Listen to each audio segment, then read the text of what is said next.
Episode के start में हम लोग यहाँ पे वही सीन देखते हैं जहाँ पे कोई बंदा हमें बता रहा होता है कि जो यहाँ पे अपना ड्रग था वो पहले as a helping drug use होता था, यानी कि मेन मेडिसिन के साथ यूज होता था। लेकिन धीरे धीरे लोगों को अपना ड्रग इतना ज्यादा पसंद आने लग गया कि उन लोगों ने उससे अपने डेली लाइफ में यहाँ पे ऐड कर दिया और देखते देखते अपना ड्रग का हर कोई इस्तेमाल करने लग गया। इनफैक्ट उसका इस्तेमाल यहाँ पे बच्चे भी करते थे और लोग उसको यहाँ पे पार्टीज में भी यूज करते थे। लोग तो यहाँ पे उसको अपना गम बुलाने के लिए भी यूज करते थे क्योंकि अपना ड्रग हर चीज से यहाँ पे उनको फ्री कर देता था। लेकिन किसे पता था कि अपना ड्रग के लॉन्च होने के 3 साल बाद ऐसा कुछ हो जाएगा जिसको कोई रोक भी नहीं पाएगा। अगले सीन में हम लोग यहाँ पे एक्सेल को देखते हैं जो कि अपने हाथ में एक ब्रेसलेट बंधा हुआ पाता है। वो पूछता है कि आखिर ये ब्रेसलेट किस काम का है, जिसपे यहाँ पे जो हर्ष होती है स्क्रीन के ऊपर वो बताती है कि इससे वो इसको ट्रैक कर सकती है और ये लोग जहाँ पे भी जाएंगे उसे मालूम पड़ जाएगा। एक्सेल नोटिस करता है कि ये जो ब्रेसलेट होता है ना ये हर किसी बंदे ने पहना होता है। इसको देखने के बाद एक्सेल बोलता है इसका मतलब यहाँ पे हर्ष ने तुम सबको भी मेरे जैसे ही जमा करा है। अगले सीन में एक्सेल यहाँ पे इनसे कह रही होती कि इनका मिशन है डॉक्टर स्किनर्स को सबसे पहले ढूंढना, इससे पहले कि उसे और कोई ढूंढे। लेकिन इससे पहले कि हर्ष एक्सेल के ऊपर और यहाँ पे ऑर्डर चला पाती, एक्सेल वहाँ से जंप करता है और यहाँ पे क्रिस के पास से उसकी गन निकाल के उसके ऊपर गन पॉइंट आउट कर देता है। एक्सेल बोलता है कि अब ये यहाँ पे ड्रामा बहुत कुछ हो गया, अब फटाफट से मेरे हाथ से ये ब्रेसलेट निकालो और मुझे यहाँ से जाने दो। लेकिन हर्ष बोलती है कि वो एक बार फंस चुकी है, बार बार नहीं फंसेगी। यहाँ पे जो क्रिस होती है ना वो हर्ष से बोल रही होती कि प्लीज इसके हाथ का ब्रेसलेट निकाल दो, इसका भरोसा नहीं कि ये क्या पता गोली चला दे। लेकिन अगले सीन में यहाँ पे एक्सेल को उसके ब्रेसलेट में से शॉक लगता है। हर्ष बताती कि ये ब्रेसलेट तुमको यहाँ पे टाइम टू टाइम शॉक दे सकता है अगर तुम मेरी बातें नहीं मानोगे तो। एक्सेल बोलता है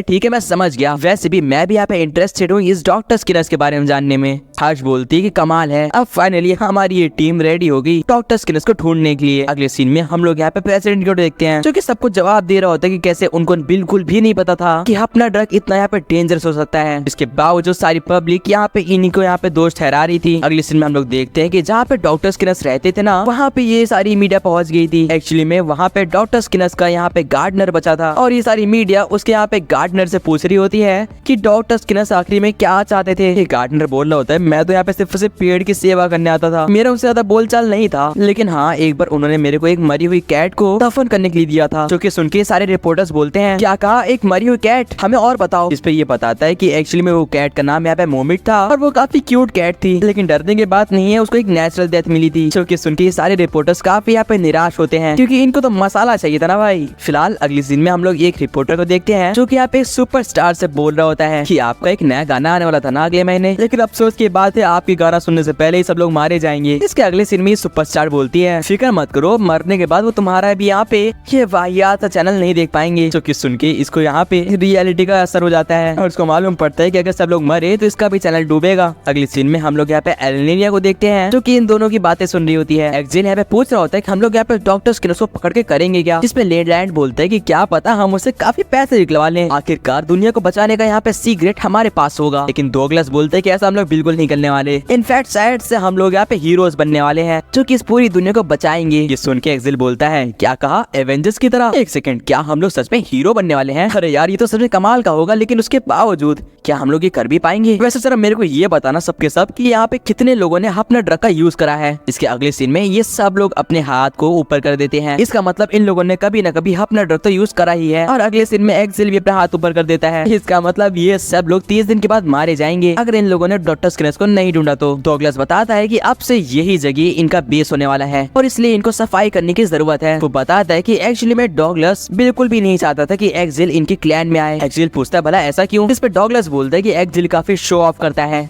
और वो अपनी यहाँ पे झंझट नहीं बढ़ाना चाहता था। फिलहाल एक्सेल और डॉगलस अब वहाँ से बाहर आ जाते हैं और एक्सेल बोलते हैं कि हमारा ये बेस तो काफी खटारा सा है, हीरोज का बेस तो काफी औसम होना चाहिए। अगले सीन में एक्सेल यहाँ पे नीचे एक रॉक उठाता है और वो पत्थर को यहाँ पे अपने बेस पे मारता है, लेकिन ये क्या, इनका जो बेस होता है ना वो एक इनविजिबल शील्ड से यहाँ पे प्रोटेक्टेड होता है। डॉगलस बोलता है कि यहाँ पे अगर तुम अपना हाथ स्कैन करोगे तो अपना सीक्रेट बेस सामने आ जाएगा। जिसके अगले सीन में यहाँ पे एक्सेल उस स्कैनर के पास अपना हाथ ले जाता है और ऐसा करते ही वो यहाँ पे खटारा जगह बिल्कुल सही ओपन हो जाती है और हम लोग देखते हैं कि इसके अंदर इनकी 2 काफी एडवांस कार्ड्स खड़ी है। जरूरत पढ़ने पे ये लोग तुरंत ही यहाँ से रवाना हो सकते हैं। एक्सेल बोलता है कि जरा मुझे ये बताओ कि तुम लोगों ने मुझे कब रजिस्टर करा। अगले सीन में हम लोग देखते हैं कि ये सब लोग डॉक्टर स्किनर्स की यहाँ पे सारी इन्फॉर्मेशन निकाल रहे थे कि वो कहाँ पे पढ़ता था, उसने क्या क्या डिग्रीज करी है, वो क्या करता था। डगलस बताता है कि वो यहाँ पे तेल एलविल में गया था जब वो 16 साल का था। 20 साल की उम्र में उसने अपनी ग्रेजुएशन पूरी करी, जो कि काफी अमेजिंग जगह है। और उसके बाद भी वो काफी ज्यादा यहाँ पे जीनियस कहलाता था। लोग तो ये भी कहते थे कि यहाँ पे वो सेकंड आइंस्टाइन है। अब यहाँ पे क्रिस लेलैंड से पूछती है कि क्या इसके बारे में कुछ भी यहाँ पे गलत चीज नहीं फैलाई गई, यानी कि इसका कोई तो बैड साइड होगा। डगलस बोलता है कि जितनी इन्फॉर्मेशन उनको मिली है उसमें कभी भी यहाँ पे डॉक्टर स्किनर्स ने कुछ भी बुरा काम नहीं करा। इनफैक्ट कुछ टाइम के बाद डॉक्टर स्किनर्स एक जाने माने साइंटिस्ट बन गए और उनके लोग काफी कदर करते थे। फिलहाल अगले सीन में यहाँ पे हर्ष बोलती है कि उसको कुछ दिखाना है। वो बताते हैं कि उसके पास एक यहाँ पे वीडियो है जहाँ पे डॉक्टर स्किनर्स यहाँ पे कुछ बता रहे हैं। हम लोग जिसके बाद एक वीडियो देखते हैं जहाँ पे डॉक्टर स्किनर्स पूरे वर्ल्ड के बड़े बड़े गवर्नमेंट के लोगों को ये बता रहे होते हैं कि आने वाले 3 सालों के बाद एक बहुत ही बड़ा आइस क्रिस्टल टूटने वाला है जो कि इस पृथ्वी को पूरी तरह से तबाह कर देगा। हम लोग देखते हैं कि यहाँ पे काफी ज्यादा लोग आए होते हैं। इनफैक्ट हम लोग यहाँ पे 2 इंडियंस को भी देखते हैं, लेकिन डॉक्टर स्किनर्स की बात सुन के इन सबको वो बकवास लगता है और धीरे धीरे करके वहाँ से सब लोग उठ के जाने लग जाते हैं। डॉक्टर स्किनर्स उन सबको मनाने की अपनी पूरी ट्राई करते हैं, लेकिन कोई भी बंदा उनकी बात नहीं मानता। तभी लेलैंड बोलता है कि उसको थोड़ी चीजें मिली है यहाँ पे डॉक्टर स्किनर्स के बारे में, जो कि यहाँ पे ऑनलाइन नेटवर्क पे यहाँ पे मौजूद है, जिसमें से एक पोस्ट बता रही होती कि यहाँ पे एक बार तो डॉक्टर स्किनर्स ने अपनी यहाँ पे जो सीट थी वो एक बूढ़े को दे दी थी। अगले सीन में हम लोग देखते हैं जहाँ पे डॉक्टर स्किनर्स ने एक यहाँ पे गरीब इंसान की मदद करी थी। क्रिस बोल रही होती है कि इसको देख के लगता है कि ये तो बिल्कुल ही एकदम ऐसा बंदा है जिसने पूरी जिंदगी में कुछ गलत करा ही ना हो। और एक्सेल बोल रहा होता है हाँ हाँ सही कहा, ये बंदा तो पूरा दूध का धुला हुआ लगता है। इस पे हर्ष बोलती है इसका मतलब हमें कोई भी ऐसी सबूत नहीं मिले जिससे हम उसके बारे में कुछ पता लगा सके। लेकिन तभी एलेनिया जो होती है वो बोलती है कि उसे कुछ तो मिला है जिससे वो लोग पता लगा सकते हैं कि इस टाइम डॉक्टर स्किनर्स कहाँ पे होंगे। ठीक उसके अगले सीन में हम लोग इनका सीक्रेट बेस का ओपनिंग देखते हैं। इस बड़ी सी बिल्डिंग को खुलते हुए देख के तो ये बेचारी बिल्ली भी काफी ज्यादा शौक थी। हम लोग देखते हैं कि वहाँ से ये लोग अपनी 2 काफी ज्यादा एडवांस कार को लेकर रवाना हो जाते हैं। हम लोग अगली सीन में देखते हैं कि एक पुलिस ऑफिसर एक बंदे को डांट रहा होता है काफी अजीब तरीके से कार चलाने के लिए, लेकिन तभी वहाँ पे एक्सेल और बाकी सब अपनी कार्स लेके आते हैं और वो तो उसे और डेंजरसली ड्राइव कर रहे थे, जिसको देख के इस पुलिस वाले की भी ऐसे की तैसे हो जाती है। वो सोचता है कि ऐसे ड्राइव कौन कर सकता है। हम लोग देखते हैं कि एक कार में यहाँ पे क्रिस ड्राइव कर रही होती है और उसके बगल में एक्सेल बैठा होता है और इन सबको यहाँ पे एलेनिया बता रही होती है कि 8 साल पहले यहाँ पे डॉक्टर स्किनर्स ने एक न्यूक्लियर प्लांट को ज्वाइन करा था और वो चाहे तो वो आराम से वो बंदा वहाँ पे छुप के रह सकता है, क्योंकि न्यूक्लियर प्लांट्स जो होते हैं वो एक्चुअली में यहाँ पे अंडरग्राउंड होते हैं और काफी ऐसे जगह पे होते हैं जहाँ पे लोग ना हो। अगली सीन में हम लोग देखते हैं कि एलेनिया ने अपना सबसे ज्यादा एडवांस कंप्यूटर निकाल लिया था और हर्ष यहाँ पे एलेनिया से बोलती है डॉक्टर स्किनर्स को ढूंढने के लिए। एलेनिया बोलती है कि वो अपना पूरा ट्राई करने वाली है कि वो डॉक्टर स्किनर्स को ढूंढ पाए। एक्चुअली में एलेनिया इस पूरे वर्ल्ड के सारे कैमरास को स्कैन कर रही होती है ये देखने के लिए कि यहाँ पे कोई भी बंदा है जो कि डॉक्टर स्किनर्स से मिलता हुआ उसे मिल जाए। फिलहाल क्रिस यहाँ पे एक्सेल से पूछती है एक बात बताना, तुम प्रिजन में थे ना? अगर हाँ तो तुम्हारी कितने साल की जेल थी? इसमें एक्सेल बोलता है कि हाँ तुमने सही पकड़ा, मैं प्रिजन में था और मेरी 888 इयर्स की जेल हुई थी मुझे। ये सुनते ही क्रिस यहाँ पे गाड़ी रोकती है और उसके ऊपर गन तान देती है। वो बोलती कि तुम तो मर्डरर हो,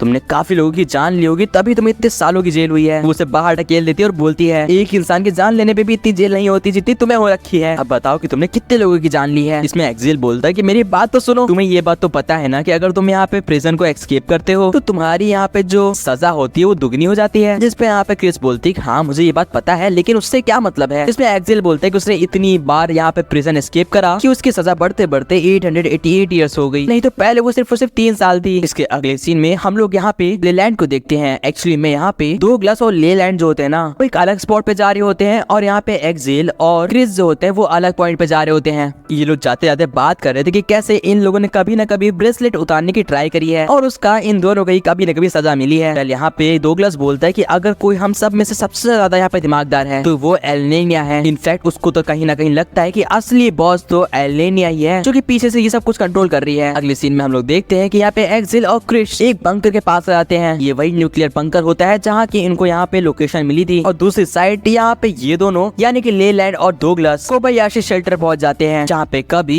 डॉक्टर स्किनर्स रहा करते थे। हम लोग यहाँ पे एक्सेल और क्रिस को उस बंकर के अंदर एंटर करते हुए देखते हैं। इन दोनों के हाथ में ही गन्स होती हैं और ये दोनों ही अलर्ट होते हैं। एक्सेल ये देख के शॉक था कि यहाँ पे ऑटोमेटिक पावर आ रही है जो कि काफी एडवांस टेक्नोलॉजी है। On the other side Douglas और लेलैंड यहाँ पे इस घर के अंदर आ चुके थे डॉक्टर स्किनर्स को ढूंढने की तलाश में। उनको दिखता है कि यहाँ पे तो काफी ढेर सारे कंप्यूटर्स रखे हुए हैं और ऐसा लगता है कि यहाँ पे काफी ज्यादा रिसर्च हुई है। वो लोग यहाँ पे इन कंप्यूटर्स को ऑन करने की ट्राई करते हैं ताकि वो लोग कुछ पता लगा सकें। ऑन दी अदर साइड यहाँ पे एक्सेल और क्रिश आगे बढ़ते हैं जहाँ पे उनको थोड़ी बहुत आवाज सुनाई देती है। जैसे ही वो लोग यहाँ पे आगे बढ़ते हैं तो उनको एक बंदा यहाँ पे कुर्सी पे बैठा हुआ दिखता है। ऑन दी अदर साइड यहाँ पे हम लोग लेलैंड को देखते हैं जो कि बोर्ड के साइड जा ही रहा होता है। अभी उसके ऊपर एक बंदा गन तान देता है। वो उससे अपना मुंह बंद रखने के लिए कहता है, नहीं तो वो शूट कर देगा। ऑन दी अदर साइड हम लोग यहाँ पे उस चेयर पे बैठे हुए बंदे के पास में अपना ड्रग को गिरे हुए देखते हैं। ये देखने में तो बिल्कुल यहाँ पे डॉक्टर स्किनर्स की तरह ही लग रहा था। और जैसे ही यहाँ पे एक्सेल इसको उठाने वाला था ये पूछने के लिए कि जिंदा है कि मर गया, तभी वहीं पे सीन शिफ्ट हो जाती है और हम लोग देखते हैं कि यहाँ पे इन दोनों के बीच में काफी बड़ी दिक्कत हो गई है क्योंकि इस बंदे ने यहाँ पे लेलैंड के सीधा सर पे गन तान दी है। डोगलस बोल रहा होता है, फंसा दिया तूने, अब बताओगे यहाँ पे हो क्या रहा है। जिसमें यहाँ पे ये बंदा बोलता है, अब चलो भी कोबायाशी, तुम्हें काफी ज्यादा टैक्स पे करने हैं। जिसके बाद वो इन दोनों से बोलता है, जल्दी से बता दो कोबायाशी कहाँ पे है, नहीं तो मैं इसका सर उड़ा दूंगा। जिसपे यहाँ पे लेलैंड बोल रहा होता है, माफ करना लेकिन हमें नहीं पता मिस्टर, तुम किसकी बात कर रहे हो। ऑन दी अदर साइड हम लोग यहाँ पे इन दोनों को इस बूढ़े इंसान को उठाते हुए देखते हैं, लेकिन तभी इनके ऊपर यहाँ पे तुरंत से फायरिंग स्टार्ट हो जाती है। ऑन दी अदर साइड हम लोग यहाँ पे देखते हैं एक और बंदा आ गया है और वो चिल्लाते हुए बोल रहा है, कोबायाशी अपने हाथ ऊपर करो, इससे पहले मैं शूट कर दूं। इस साइड हम लोग देखते हैं कि एक्चुअली में यहाँ पे रशियन टीम होती है और ये बात यहाँ पे क्रिश जो होती है वो एक्सेल को बता रही होती है। ये टीम यहाँ पे फायर करते हुए बोलती है कि जो भी वहाँ पे है उन सबको मार दो, बस देखना कि डॉक्टर ना मारा जाए। क्रिश यहाँ पे एक्सेल से पूछती है, तुम्हें मजा आ रही है ना। इसमें एक्सेल बोलता है कि हाँ उसे मजा आ रही है। वो बोलता है कि उसके पास एक गार्डियन एंजल है जो कि उसको प्रोटेक्ट करती है हर मुसीबत से। उसने यहाँ पे कुछ तो टांगा होता है जिसपे वो यहाँ पे टच करता है और बोलता है, और जब तक वो गार्डियन एंजल उसके साथ है उसको कोई भी नहीं मार सकता। इसके साथ ही वो बंदा यहाँ पे आगे बढ़ जाता है फायर करने के लिए। और ये देख के क्रिश बोलती है, ये बंदा तो पागल है,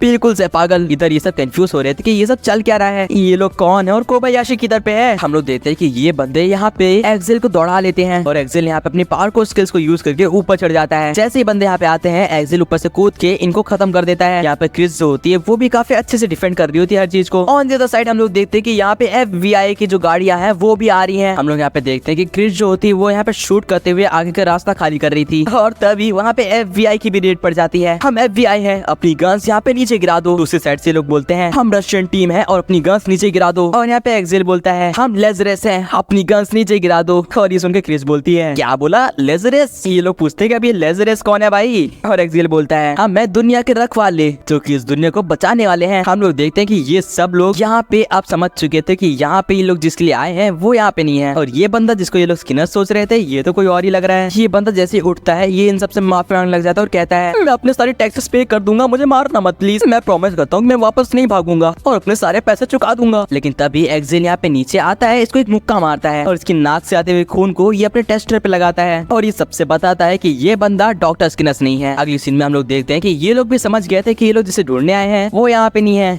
एक्चुअली में ये लोग कोबायाशी को ढूंढने आए थे जिसने यहाँ पे सारे पैसे लेके भाग गया है। वो टैक्स भी नहीं भरता है और पैसे भी नहीं देता है। और ये सारी बात है यहाँ पे डॉगलस एक्सेल से बता रहा होता है। ये दोनों ही शेयर कर रहे होते हैं कि इन लोग के साथ क्या हुआ और उन लोग के साथ क्या हुआ। डॉगलस बोलता है कि शायद से यहाँ पे डॉक्टर स्किनर्स को ढूंढना उनकी उम्मीद से ज्यादा मुश्किल होगा। ऑन दी अदर सीन हम लोग इसी बंदे को देखते हैं जिसका नाम एक्चुअली में कोबायाशी होता है। ये बोलता है कि इसने यहाँ पे अपना ड्रग को लिया था क्योंकि ये और ज्यादा नहीं जीना चाहता था, लेकिन उस बेवकूफ को पता ही नहीं था कि अपना ड्रग खाने के बाद नहीं मरते। लेकिन क्या ही दिक्कत है, हो सकता है उसको लाइफ ने नया चांस दिया हो और यही सोच के वो बंदा खुशी से झूम उठता है। अगले सीन में हम लोग यहाँ पे एलेनिया को देखते हैं जो कि बोल रही होती है कि उसको यहाँ पे डॉक्टर स्किनर से मिल गया। ये सुनते ही यहाँ पे हर्ष काफी ज्यादा शॉक होते हैं और बोलती है, वो कहाँ पे है। तभी एलेनिया बोलती है, एक्चुअली में डॉक्टर स्किनर की तरह दिखने वाले यहाँ पे 1 लाख लोग हैं। और गाइस यहीं पे ये एपिसोड भी एंड हो जाता है। आप लोग को ये एपिसोड कैसा लगा कमेंट में बताना एंड सब्सक्राइब कर दो इसका अगला एपिसोड देखने के लिए। बाकी मैं आपसे मिलता हूँ किसी नेक्स्ट वीडियो में। Till then good bye.